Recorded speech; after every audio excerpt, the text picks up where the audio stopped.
Great news. We might be at the beginning of the end of North Carolina's state Supreme Court race. Here's what happens next. On Tuesday evening, a U.S. federal judge officially declared Allison Riggs the winner of North Carolina's state Supreme Court race and ordered the State Board of Elections to certify her victory. Now, this is pretty significant because this is the first time that a judge has said, you know what, I've seen enough. Allison Riggs won the election and Jefferson Griffin can go kick rocks. Now, the judge did give Jefferson Griffin and the state Republican Party 7 days to appeal the ruling to the Fourth Circuit Court of Appeals. The problem for Griffin there is that court has already ruled against him once, and after that it goes up to the U.S. Supreme Court, which most people think is probably unlikely to overturn the election. Now, unless you are a really hardcore news junkie, this case has been really hard to follow. It's been 6 months. It's in this court, then that court, then back to this court, and all that stuff.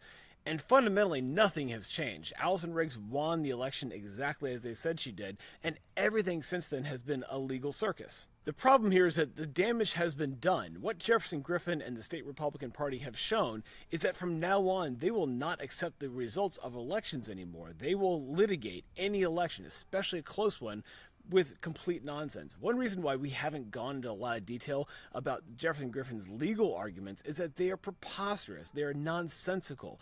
They are self-contradicting. You can't make a lot of sense of them, and so it's kind of pointless to try. What Jefferson Griffin and the state Republican Party's legal arguments boiled down to was, here are a bunch of details. They might be right, they might be wrong, we don't really know, but here's an opportunity to replace a Democrat with a Republican.